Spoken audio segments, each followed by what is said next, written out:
Hello friends, हा माझा पहिलाच व्हिडिओ आहे ज्याच्यामध्ये मी स्वतः काहीतरी बोलणार आहे. याच्यामध्ये आम्ही 26 जानेवारी म्हणजेच आज आपला प्रजासत्ताक दिनाबद्दल थोडीशी माहिती सांगणार आहे. म्हणजेच थोडंसं छोटंसं भाषण करणार आहे. तर पहिले 4 ओळी मी पोयमच्या म्हणते. तर तिरंगा आम्हा देशाचा, सन्मान आम्हा भारतीयांचा, सन्मान आम्हा भारतीयांचा. रंग केशरी पांढरा हिरवा, रंग केसरी पांढरा हिरवा, प्रतीक आहे लोकशाहीचा. हां, तर याच्या पुढे आपण भाषण सुरू करणार आहे.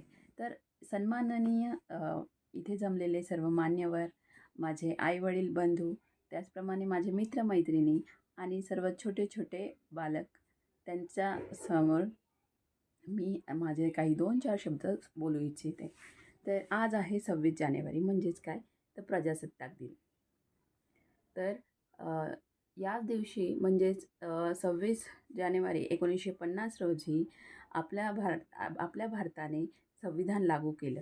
तर हे संविधान जेव्हा लागू झालं, लागू म्हणजेच स्वीकारलं होतं आणि हे संविधान म्हणजेच पूर्ण जगामध्ये खूपच सविस्तर आणि खूप मोठं असं आहे आणि लिखित स्वरूपात आहे.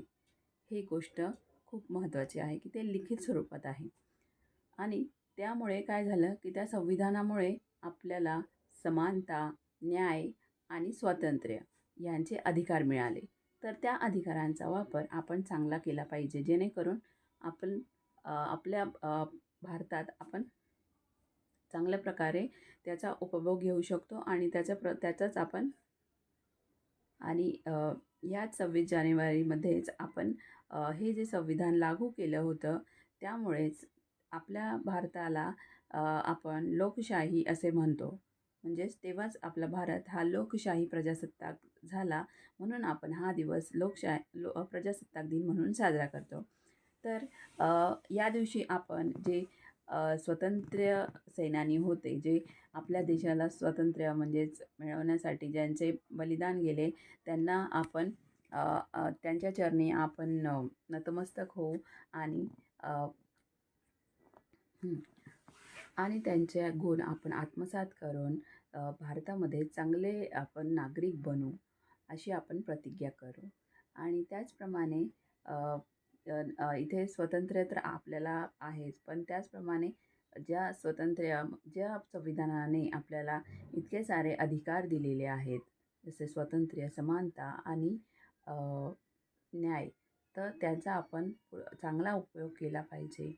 आणि ठीक आहे, चांगला उपयोग केला पाहिजे. हां, तर एवढे 2 शब्द बोलून मी माझं भाषण संपवते. जय हिंद, जय महाराष्ट्र आणि जय भारत. तर तुम्हाला हा व्हिडिओ जर आवडला असेल तर प्लीज व्हिडिओला लाईक करा, चॅनलला सबस्क्राईब करा आणि जर कोणाला भाषण हवं असेल तर प्लीज माझा व्हिडिओ शेअर करू शकता. थँक्यू.